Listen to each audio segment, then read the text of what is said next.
Welcome to Exploring Fredericton Homes. I'm Trevor Thurrett. And I'm Chris Turner. In today's episode, we're going to tackle buying your first home. It's a big deal for many, and yes, it can be intimidating, but we all find a way through it. And now we're going to talk to somebody who's going through the process. Tell me about the house that you're looking for, the specifics around it, what it has to have. Well, there's a couple things. Is it just me or for everybody else? Oh, I think probably for everybody, right? So as a new home buyer, getting into the market now, tell me about how your experience has been. It's been a little bit of a long journey. I guess you and I spoke probably about 2 years ago, and you know, I'm a registered nurse. I have been for several years, and you know, it's just been like a weird climate. You know, people were jumping on it before the pandemic, and then things kind of halted up, and now things are starting to open up again. And you know, I kind of came to the point where I was ready, and it's just you know, I'm 31, right? So there's like that age or like that period in your life where you're like supposed to do the thing or right. whatever, right?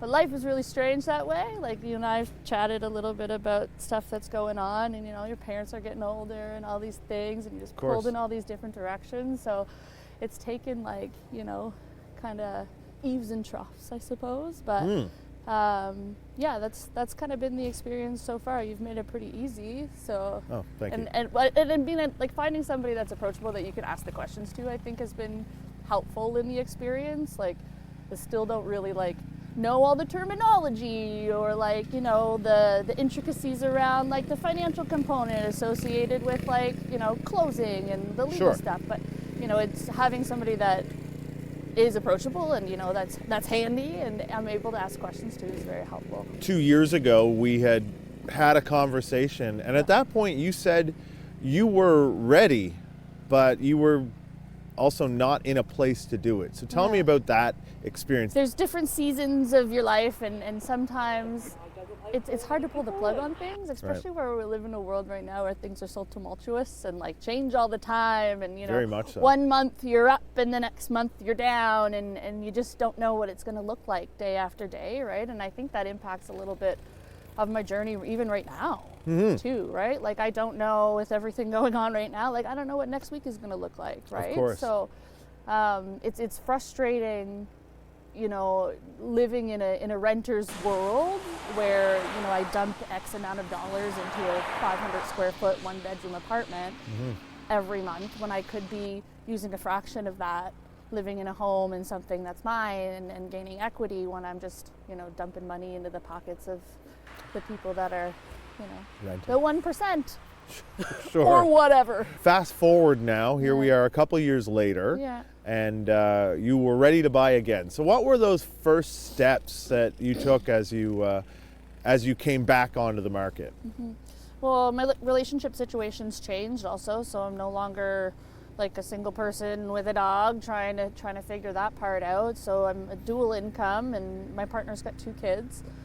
So that's impacted, you know, greatly our kind of momentum in moving forward with this. I can't have 2 kids and a dog in a 1-bedroom apartment. Changes the decision making. Yes, it does. Yeah. So I don't know. It's just been like he's been eager to look as well, and you know, just keeping an eye on things, but not taking anything too seriously. You know. Of course. I'm very much of the belief that things kind of happen as they're supposed to, and will fall into your lap when the time is right. So of course, just kind of feeling those things out, and you know, I never really wanted to. I don't want to move a bunch once I find a spot. Like I want to find somewhere that I'm happy in, and I want to find something that kind of caters to both of our needs and the needs of the kids and the dog and the whole thing, right? So I didn't want to be too quick to pull the trigger on anything either. So that was one of the things, I guess, that was the holding you back previously. Is it was so hard to get ahead with one income, and now you said as you have 2 incomes, it changes that. Yeah. You also mentioned his kids, and so that changed what you were looking for. What are some of the deciding factors? What are some of those things that are must-haves? We don't want for much. I'm a cook. That's like how I do my stress thing. You know, apartment kitchens aren't functional. Like they're small and there's not a lot of place to put things, and the cupboards are always weird, and the fridges are like apartment size, and it's just mayhem trying to like cook a proper dinner somewhere that just isn't fitted for that. So that's a must-have for me, like an open concept, sorted kitchen, big sink, some like nice new appliances. Like I know the spot we were looking at, but I envisioned new appliances there. So yeah, big kitchen for sure. We're not, I grew up right here, but my family's from Tobic First Nation and, grew up in Grand Bay and, Gemseg. So I'm not shy to live out of the town. I guess we're not really a city, but, 25, no more than 40 minutes away, really. I work right in St. Mary's here, so it's handy for me to be relatively close to town, but we're both big water people. Right. So water was a really important, is a really important factor in that. Maybe not necessarily direct access, but being close. Like I'm in Marysville right now, and although I'm in this tiny little apartment that is lovely, but I'm right on the Nash Walk. So just being able to have access to nature that's not surrounded by all of this all the time is really important to both of us. So keeping the price reasonable, but having your own space, being close to the water and the big kitchen. That's awesome. Yeah. Okay. Yeah. So how are your feelings about the current market? It's really frustrating because, I'm in that age group that either, you got married 10 years ago and you were in your early 20s and had kids and you did the thing like bang, bang, bang. And then the market was good, right? So people were jumping on houses. You could get a house for $150,000, right? Fast forward 10 years and it doesn't really look like that anymore. Like my mom bought her spot for 110 and now it's up over 3. So that's frustrating. It's like, it's frustrating to see the difference in that it's just going to take. As we are in a different time, we're in the middle of the winter, you're taking your next steps towards that buying process, but there's not as much on the market right now. You mentioned the pricing. So how do you feel about those next steps for you? How do you find your experience kind of moving into the rest of the winter and the spring now? I'm not like, my lease for my place is up in June. So we get a little bit of time, but not a whole lot of time.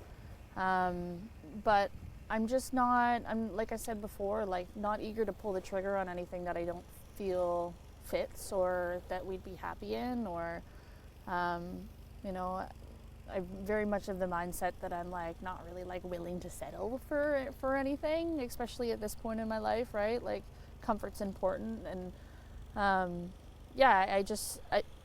think that when it comes, it'll come, and like the spot that you and I had been looking at, like if it's still there, it's still there, and if it's not, there's something else, right? So of course, I mean, I'm pretty patient. If you could only focus on a couple of things, would there be a couple of things you found most important that you'd really focus on? The financial component, the resources that are available for first-time home buyers, navigating all of that, trying to understand like the bank and the financial jargon, and then, just understanding how everybody's getting paid and how this is all working, and just making sure that your ducks are in a row as far as that stuff's concerned. It's really important. Having waited this long to kind of do the thing, like it's important that I understand it really well, and I think that's kind of where my focus. The financial aspect of thing, making things that you understand, making sure that you understand everything about it. Yeah. Are there any programs that you would recommend to folks who are first-time home buyers themselves? Are there any things that you followed personally? Yeah. Well, I'm in a little bit of different situation than some people. I am Indigenous, and I do qualify for some offers of housing programs. That whole sort of thing started, though I had been advised to put my money in an FHSA, and come to find out that that's actually not the best use of my investment for somebody that has a non-taxable income. Sorry, an FHSA? First Home Savings Account. Okay. Thank you. So I've been like doing a little bit of moving around with my finances, and so it can better suit, my needs and my income status.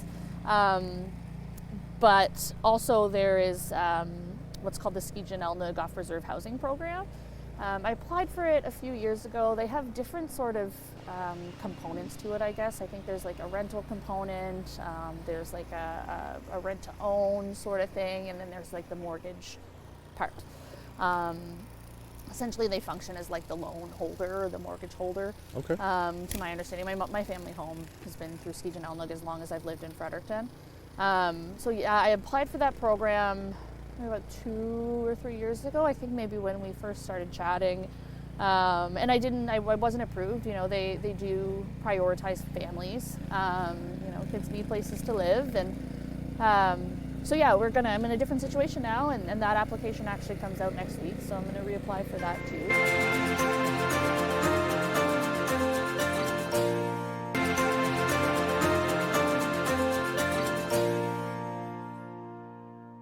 We now return to exploring Fredericton Homes. In this part of the show, we'll learn about the financial aspect of making that purchase and talk to an expert in the field. So Jen, what are some of the things that you're finding with the first-time home buyers right now? Is it competitive for them to search for properties? It is. I think, as you know, the majority of the houses here in Fredericton are all around in the same price range, making it competitive for everybody. And the majority of the home buyers that I'm meeting with, and the first-time home buyers in the Fredericton area, they're all in the same income bracket, which puts them all in the same affordability too. Okay, and have interest rates impacted that at all, with them going up or down?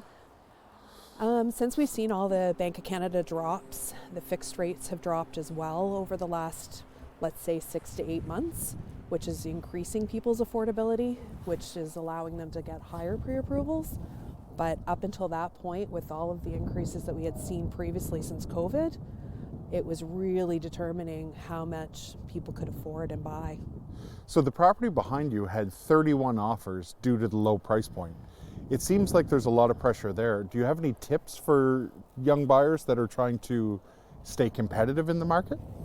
I would say get your max budget that you can with your bank and preferred lender. And once you've accomplished that, try to stay under that budget when you're looking for homes so that you can be competitive when there are multiple offers. And does it have to be 5% down when somebody's searching for a home?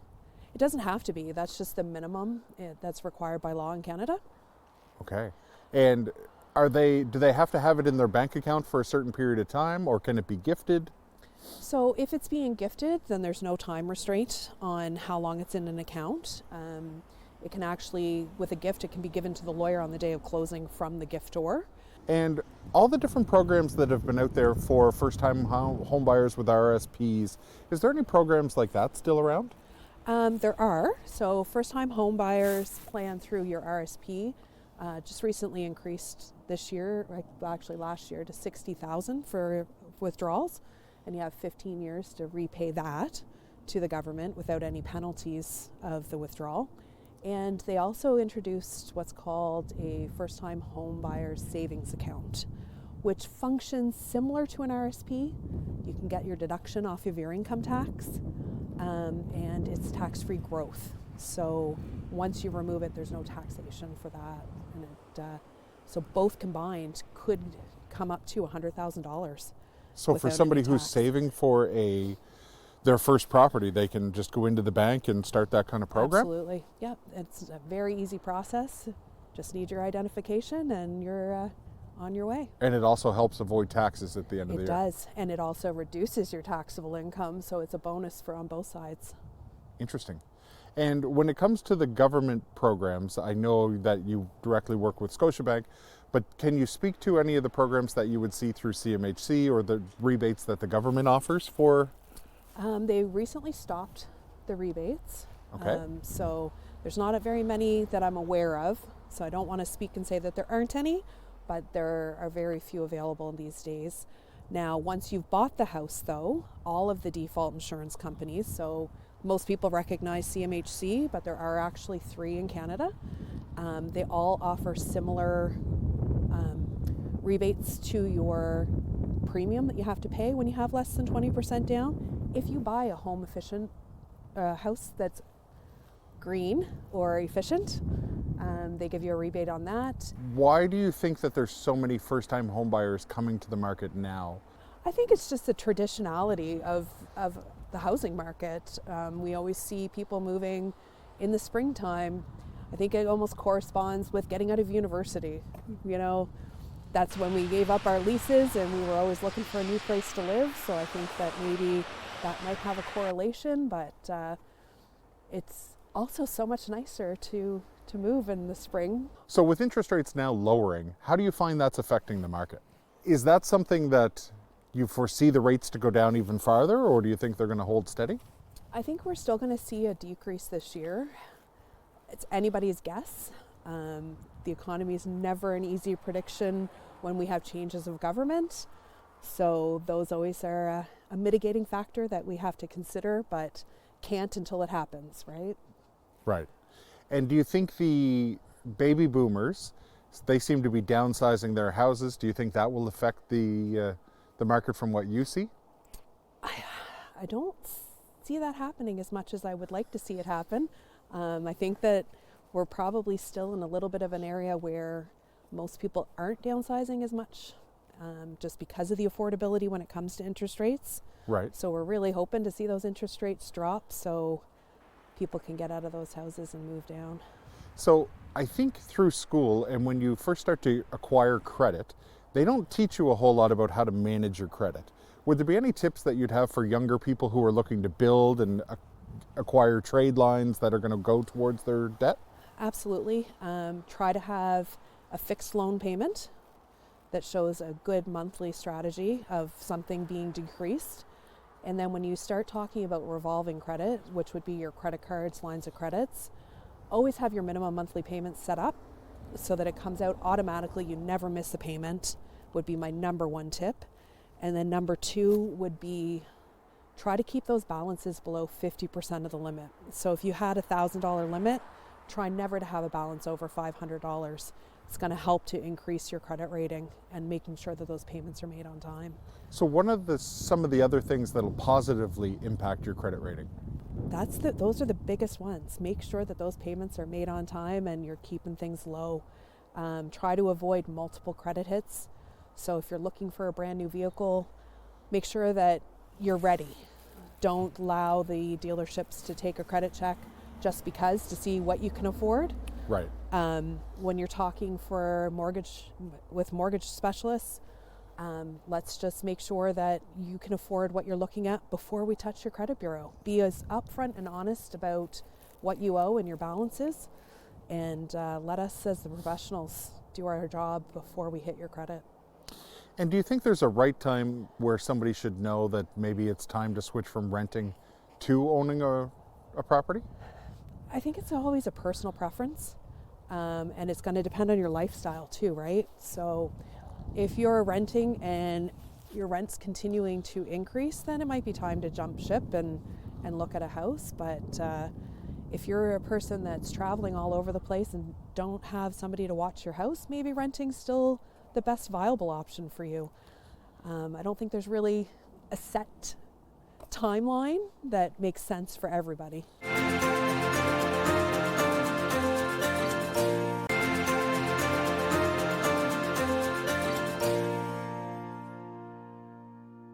Welcome back to Exploring Fredericton Homes. In the final part of the show, we'll learn why many first-time homebuyers will explore buying mini homes as their first property. So Matt, what do you think's been driving young buyers or first-time homebuyers towards the mini home market? The mini home market offers a price point to clients that don't want to spend $400,000 or $500,000. All the same materials, yeah, and can't exactly. All the same materials that go into a bungalow, two-story home, all go into our mini homes as well. So you're not getting a lesser of a home; you're just getting a home in one piece. So when you say that it's the same studs and the same drywall, kind of describe that to me. Like, so what would be the difference between a mini home that's built, I believe you guys build in Sussex? Yes. So how does that process look? Yeah, our mini homes, for the most part, our mini homes come with an R25 wall. So a 2x6 wall, R20 bat insulation, and then we wrap the house with a 1-inch rigid insulation on the outside. Everything's low E argon windows, R52 in the attic, R31 on the floor. So again, all those same materials that go into a bungalow, two-story, a split entry, they all go into a mini home. So again, a mini home isn't lesser of a product any longer. A mini home is just a smaller home, built in one piece, so there's less setup costs, and that less setup cost finds its way to the client. Absolutely. So, and underneath, a lot of the times they're set up on blocking, and it's a pretty solid process the whole way through, like they're very level. How often should they be leveled? It depends on where you put them, and it depends on your site contractor. Like for us, I like to spend a few more dollars on the pad. So the last thing I want is you calling me saying that your door is not working properly, or there's a crack or anything like. Do those things happen? Of course they do. But we put a few more dollars into that pad, so that ideally you're not going to have to do that. But typically after the first freeze thaw, so that springtime is usually when we see, a back corner that's dropped by a couple millimeters or something. And we do a one-time leveling after a year, and then a one-time touch-up crack fill. So you'll see typically it's over a window, over a door. We'll come in and tidy that up for you as well. So how long has this park been in the process? Because I know these don't happen overnight. Yeah, this has been a long process for us. I mean, we've probably been at this for 4 or 5 years with the development stage of it, trying to get density, looking at where we wanted to go with it, all that other stuff. So we started, I think our first home was in August of 2024 that we put in here. In 2011, the average house price at one point was sitting around $159,000. Now in Fredericton, the price point has reached upwards of $330 on the average or median price. So I think that we're going to see a lot of this end of the market is going to stay very, very strong. There's just going to be a constant turnover. And there's always people moving up regardless of interest rate into the price point. Right. Do you think that any of the things going on with the economy, like nobody could have predicted COVID, but Sure. do you think that there'll be anything happening that you see that could impact that? I don't know. I to tell you the truth, it's hard to predict. You'd need a crystal ball. You'll need a crystal ball. Who knew what we were going to go through in 2020, right? We sat on our hands in March thinking the world was coming to an end, and then all of a sudden it started booming again in May, and it's continued through till 2025. So I don't know if there's any way to predict that, in all honesty. I couldn't have predicted it 5 years ago. I don't know how to predict it now. Obviously, when you looked at some of the old mobile homes and the aluminum homes, there was a fear or a stigma that came with mini homes, but that's long since gone now that construction codes are where they are. Right. Yeah, exactly. And they've been increasing easily over the last 20 years. Right. Yeah, when I started in No-Kill at 2016, I thought a mini home was a lesser of a home. You heard all the stories about leaky windows and drafts and all this other stuff. But now in today's standards, again, these homes are super airtight. We got an HRV system to move air in and out. Everything's low E argon. So as far as getting lesser of a home anymore, that's not really the case.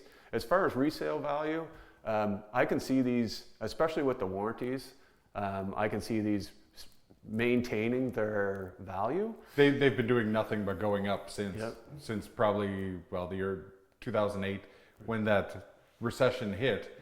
You know what I mean? They've been on fire since. Right. And it's an area of the market because there's always going to be new first-time home buyers coming in, which has made them such an appealing part of the process. Yeah, exactly. I mean, we're trying to offer homes to a wide range of people.